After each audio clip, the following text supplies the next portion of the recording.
ఓం శ్రీ పరమాత్మనే నమః. శ్రీమద్ భగవద్గీత మొదటి అధ్యాయం అర్జున విషాద యోగం. ఇందులోని ముఖ్యాంశములు 1 నుండి 11 శ్లోకాల వరకు ఉభయ సేనలలోని ప్రముఖ వీరుల గణన, వారల శక్తి సామర్థ్యముల వర్ణన.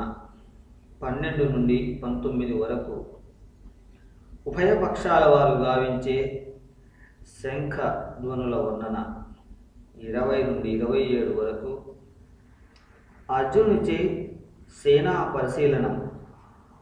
28 నుండి 47 వరకు అర్జునుని మోహం, నిర్వేదం, బంధు ప్రేమ, శోక వర్ణనం. ధృతరాష్ట్రుని మాట. ధర్మక్షేత్రే కురుక్షేత్రే సమవేతాయుత్సవః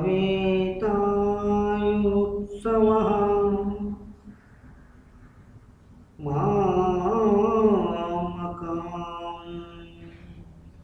పాండవైచ్ఛవకీమకోవత సంజయ.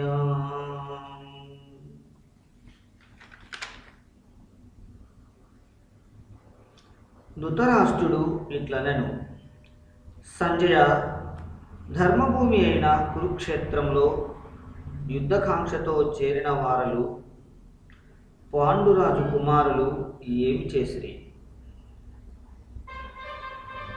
సంజయ: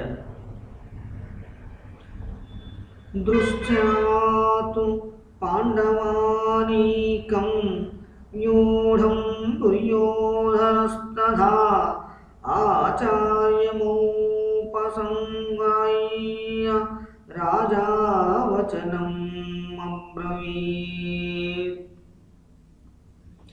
సంజయుడు ఇట్లనెను: అప్పుడు రాజగు దుర్యోధనుడు మోహరింపబడిన పాండవ సేనను చూచి గురువకు ద్రోణాచార్యుని యుద్ధకు వెళ్ళి ఇట్లనెను: పచ్చైతాం పాండుపుత్రానామాచార్య మహతిం చం వ్యూఢం ద్రుపదపుత్రేణ తవ శిష్యేణ ధీమతాం. ఆచార్య, బుద్ధిమంతుడగు మీ శిష్యుడు ద్రుపదపుత్రుడగు ధృష్టద్యుమ్నుని ద్వారా వ్యూహానుసారము మోహరించబడిన ఈ గొప్ప పాండవ సేనను చూడుడు. అత్ర శూర మహేశ్వాస భీమార్జున సమాయూధి యూయుధానో విరాట్ ద్రుపదశ్చ మహారథః దృష్టకేతుశ్చేకితానః కాశీరాజశ్చ వీర్యవాన్ పురుజిత్తుం త్రిభోజస్య సైవ్యశ్చ నరపుంగవః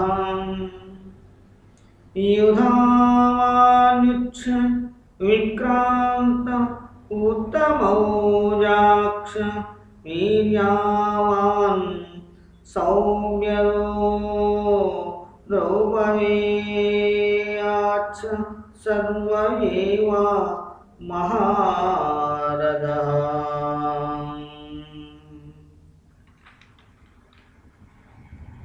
ఈ సేనలో గొప్ప గొప్ప ధనుర్భార్తులు యుద్ధంలో భీమార్జునులతో సరితూగగల శూరులు సాత్యకి, విరాటుడు, మహారథి ద్రుపదరాజు, దృశ్యకేతు, చేకీతానుడు, బలవంతుడకు కాశీరాజు, పురుజిత్తు, కుంతిభోజుడు, నరశ్రేష్ఠుడైనటువంటి శైవ్యుడు, పరాక్రమశాలి యుధామన్యుడు, బలశాలియగు ఉత్తమౌజుడు, సుభద్రా కుమారుడైన అభిమన్యుడు మరియు ద్రౌపదీదేవి 5 పుత్రులు.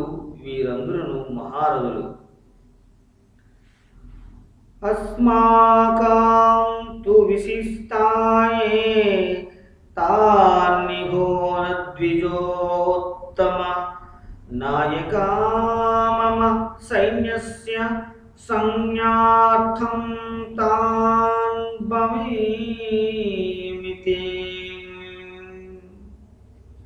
ఓ బ్రాహ్మణోత్తమ, ఇక మన పక్షాన ఉన్న ప్రముఖులను తెలుసుకొనుడు. మీకు తెలియుటకై నా సేనలోని సేనాపతులను పేర్కొనుచున్నాను. భవాన్ భీష్మాచ్చ కర్ణాచ్చ కృపచ్చ సమితింజయః అశ్వత్థామా వికర్ణచ్చ సౌమదత్తిస్తథైవచ్చ. ద్రోణాచార్యులకు తమరు తాత భీష్మాచార్యులు, కర్ణుడు, యుద్ధ విజేత కృపాచార్యులు, అటులనే అశ్వత్థామ, వికర్ణుడు, సోమదత్తుని పుత్రుడు భూరిశ్రవుడును మరియు అన్యే చ బహువః సురావదత్తే త్యక్తజీవితాః నారాశస్త్రపహరణాం సర్వే యుద్ధ విశారదాః. ఇంకను ఎందరో తమ ప్రాణాలు నా కొరకు అర్పించుటకు సిద్ధముగా నున్న శూరులు రకరకాల శస్త్రాలు ధరించి ఉన్నారు. అందరూ యుద్ధ ప్రవీణులే. అపర్యాప్తం తదమ్మాకం బలం భీష్మాభిరక్షితం పర్యాప్తం త్విధమేతేషాం బలం భీమాభిరక్షితం.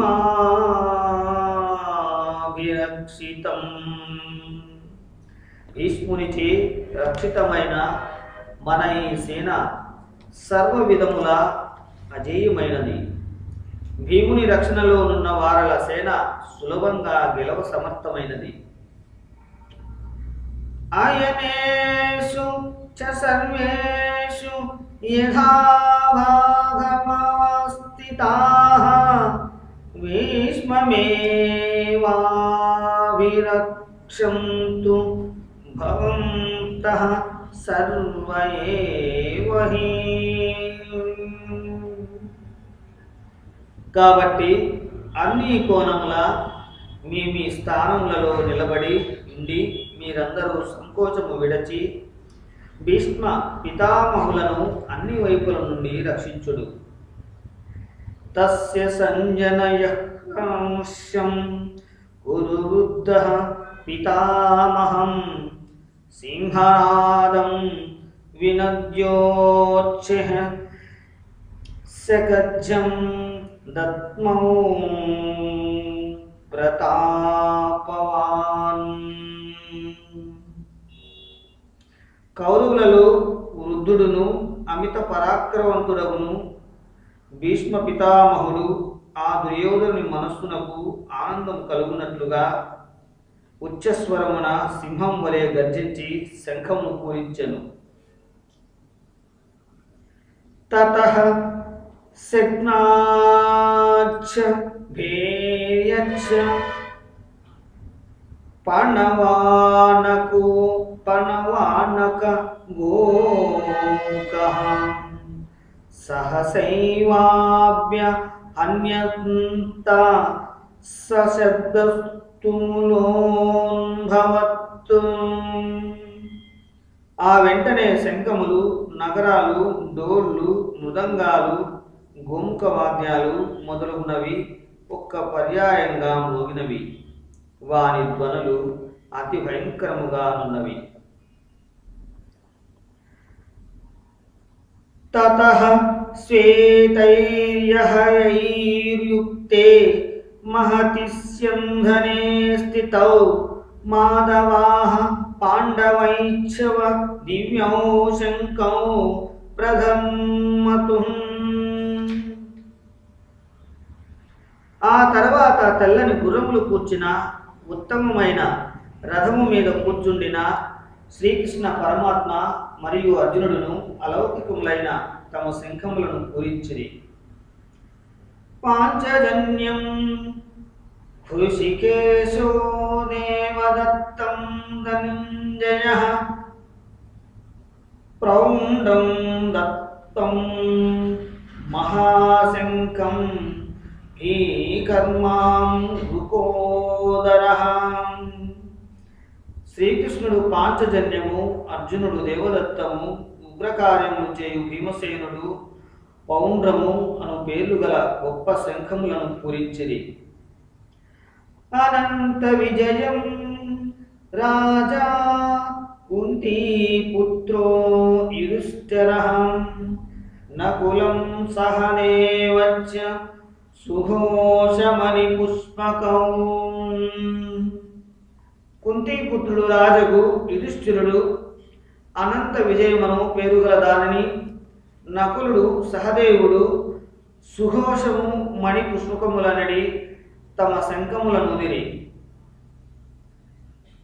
కాశ్యశ్చ పరమేశ్వాసః శిఖండి చ మహారథః దృష్టద్యుమ్నో విరాటచ్చ సాత్యకీ చ పరాజితః ద్రుపదో ద్రౌపదేయాచ్చ సర్వస్సః పృథివీపతే సౌభద్రచ్చ మహాబాహుం శంఖాందం హృదక్కుం. ఉత్తమ ధనుర్ధానియగు కాశీరాజు, మహారథుడు శిఖండి మరియు దృష్టద్యుమ్నుడు విరాటరాజు, అపజయమెరుగని సాత్వికి, ద్రుపదరాజు, ద్రౌపది, 5 కుమారులు మరియు గొప్ప బాహువులు గల సుభద్ర తనయుడు అభిమన్యుడు వీరందరూ ఓ రాజా నలువైపుల నుంచి వేరువేరు శంఖములు పూరించిరి. సఘోషోదాత్త రాష్ట్రానాం హృదయాని వ్యధారాయన్ నభజ్య పృథివీం చైవ తుములో వినునాదయన్. ఆ భయంకరమైన శబ్దము భూమి ఆకాశములను ప్రతిధ్వనింపజేయుచు దార్థరాష్ట్రుల హృదయాలను బద్దలు చేసినది. అదవ్యవస్థితానుష్ట్యా ధార్తరాష్ట్రాన్ కపీధ్వజః ప్రవృత్తే శస్త్ర సంపాతే ధనురుద్యమ్య పాండవః ఋషికేశం తథా వాక్యమిధా మహామహిపతే. సేనయోరుభయైర్మధ్యే రథం స్థాపయంత్యుత.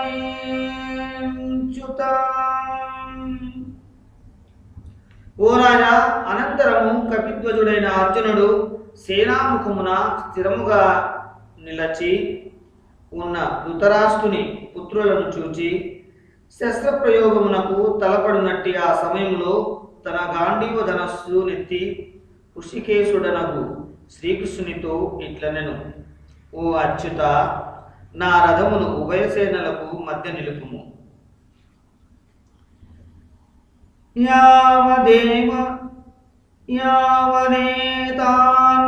యావదేతాన్నిరీక్షేహం యోధుకామానవాస్థితాన్ కైర్మయా సహ యోద్ధవ్యమస్మి నృణ సముద్యమే.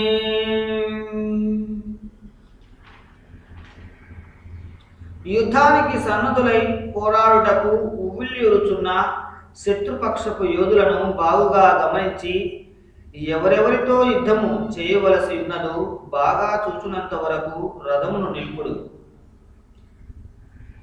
యోత్సయమానపేక్షేన్హం యయేతేంత్ర సమాగతః వార్తారాష్ట్రస్య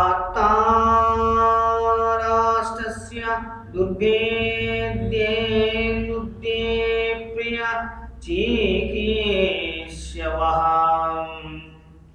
దుర్బుద్ధేగు దుర్యోధనుని మేలుకోరి ఏ ఏ రాజులు యుద్ధము చేయగోరి ఈ సేనలో వచ్చి చేరిరో ఆయా యోధులను నేను చూచెదను.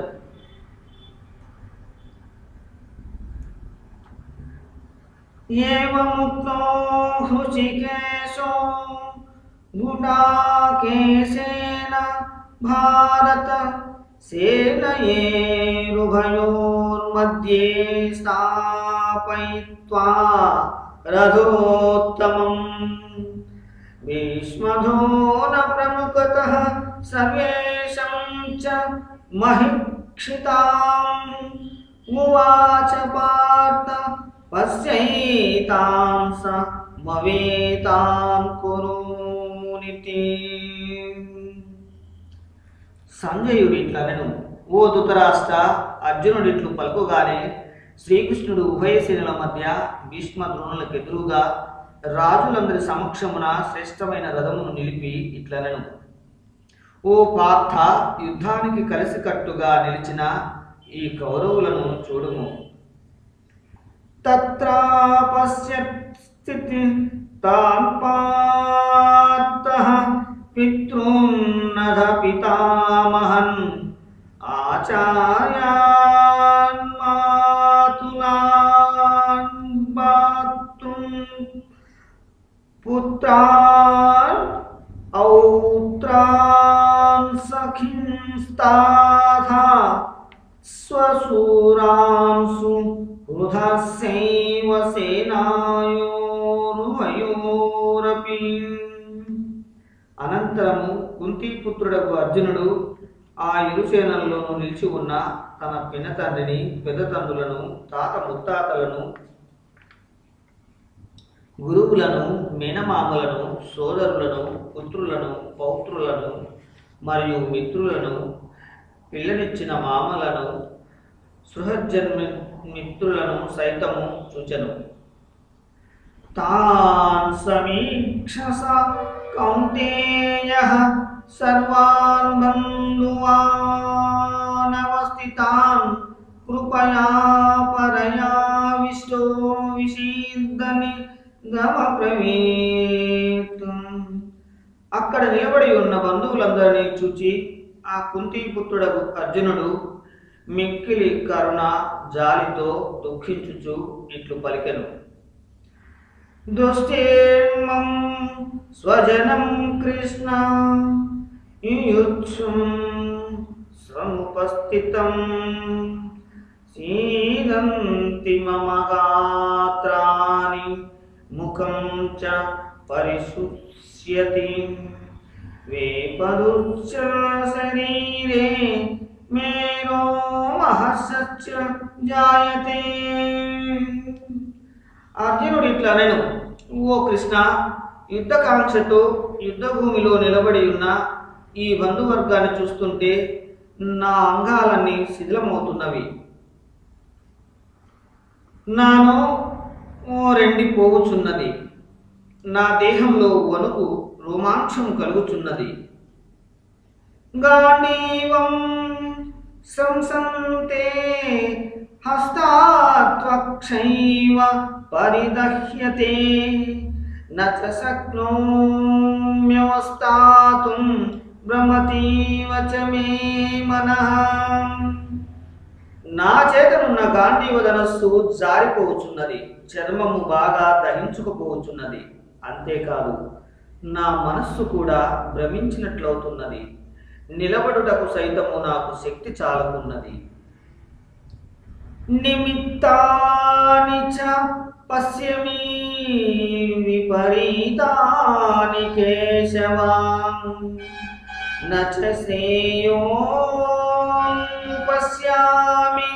హత్వా జ్వన మాహవే.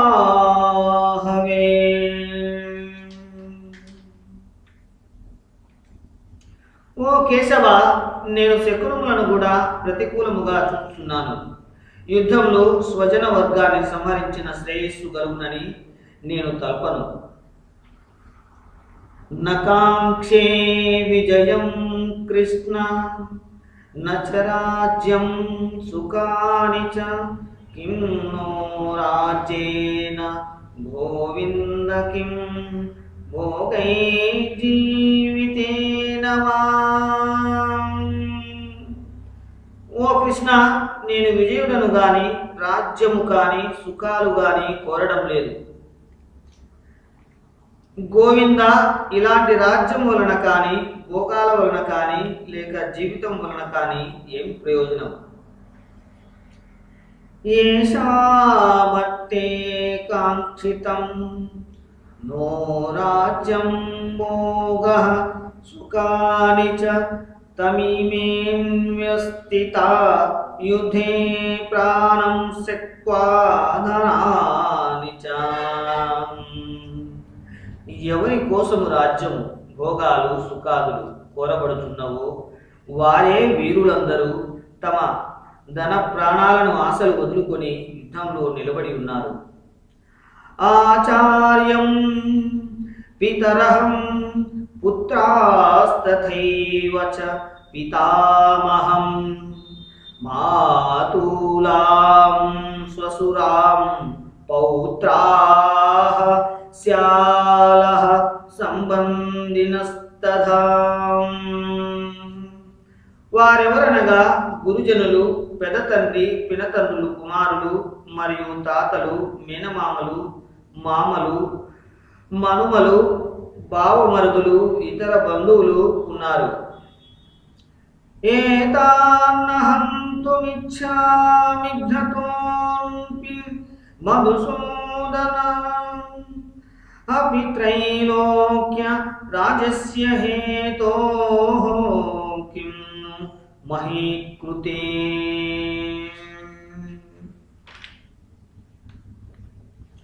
ఓ మధుసూదన, మీరు నన్ను చంపినా సరే లేదా 3 లోకాల ఆధిపత్యాని కోసమైనా సరే వీరందరిని నేను చంపనిచ్చగించను. ఇక ఈ రాజ్యం కొరకు చంపనిచ్చగించవలసిన వేరే చెప్పవలెనా? నిహత్యాధార్తరాష్ట్రాన్నః ఆప్రీతిం స్యజ్జనార్దన పాపే పాపమేవాశ్రయేదస్మాన్యతేనా తథాయినం. ధృతరాష్ట్ర పుత్రులను చంపిన మాకేమి సంతోషము? ఆ ఆకతాయి కుమారులను చంపి మాకు పాపమే చుట్టుకొనగలదు. తస్మాన్నర్హం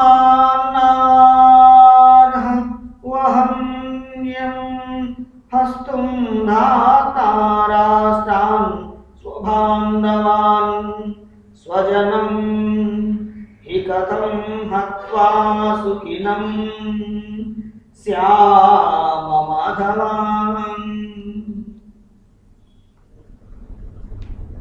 కాబట్టి మానవ, స్వయాన బంధువులైన ధృతరాష్ట్ర పుత్రులను చంపుట మాకు తగదు. ఏలననగా ఒకే కుటుంబంలోని మా వారులను చంపి మేము సుఖంగా ఎలా ఉండగలము?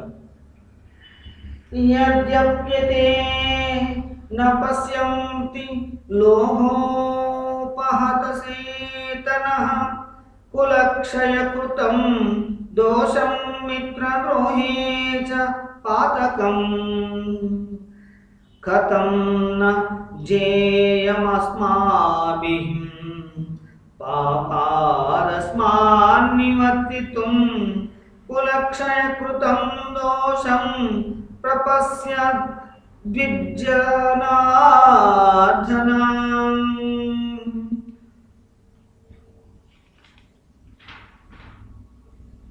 ఓ జనార్దన, లోభముచే భ్రష్టచిత్తులమైన వీరలు కులక్షయం వల్లను మిత్రద్రోహం వల్లను కలిగే దోషాన్ని పాపాన్ని చూడకపోయినను వంశనాశనం వల్ల కలిగే దోషాన్ని తెలిసినటువంటి మనము ఈ పాపా నుంచి దూరంగా ఉండేందుకు ఎందుకు యోచించరాదు? కులక్షయే ప్రణశ్యంతి కులధర్మాః సనాతనః ధర్మేణస్తే కులం కృష్ణ మధర్మో విభవత్యుత. వంశనాశము వలన సనాతనముగా వచ్చుచున్న కులధర్మములు నశించును. ధర్మములు నశించున్నందువల్ల వంశమంతటిలో పాపం కూడా అధికముగా వ్యాపించును.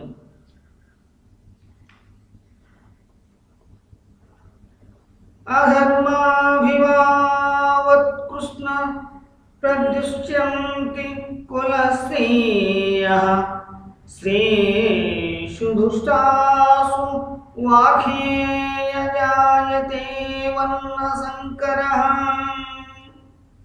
ఓ కృష్ణ, పాపం ఎక్కువగా పెరిగినందువలన కుల స్త్రీలు మిక్కిలి చెడిపోవుదురు.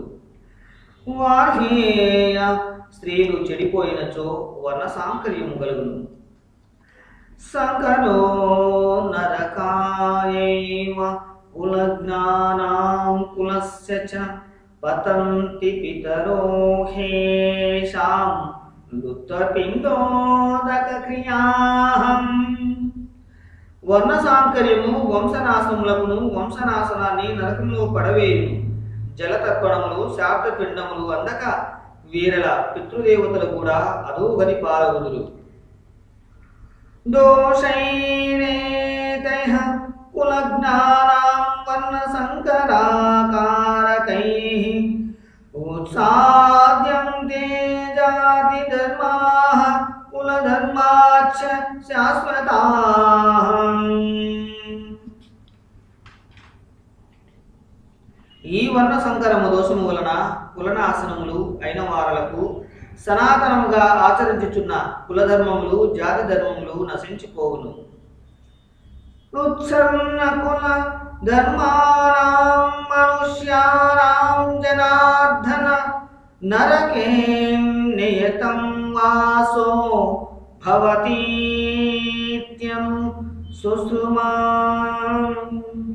ఓ జనార్దన, మేము కులధర్మములు నష్టపోయిన వారులకు అనిశ్చిత కాలము వరకు నరకవాసము కలుగునని వింటూ వస్తున్నాము. అహోబద మహాత్పాపం కర్తుం వ్యవసితా వయం రుద్రాజ్య సుఖలోభేన హతుం స్వజనముద్యతాః. ఎంతటి దౌర్భాగ్యము తెలివిగలవారమై ఉండియు మనము మహాపాపానికి ఒడిగట్టుచున్నాము. రాజ్యము సుఖాలు అనుభవించవలననే లోభబుద్ధితో స్వజనులనే చంపుకొనుటకు ఉద్యుక్తులమైనాము.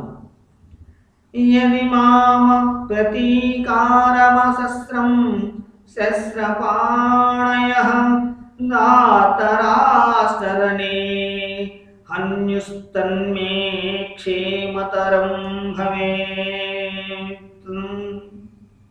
ఒకవేళ ఆయుధములు లేకుండా ప్రతిఘటించకుండా యుద్ధభూమిలో నిలబడిన నన్ను శస్త్రమును ధరించిన వారై ధృతరాష్ట్ర పుత్రులు వధించినను అలాంటి మరణము నాకు శ్రేయస్కరమే కాజాలదు. ఏవముక్తార్జునః సంఖ్యే రథోపస్థ ఉపావిశత్ విసృజ్య సశరం శాపం శోక సంవిఘ్నమానసః.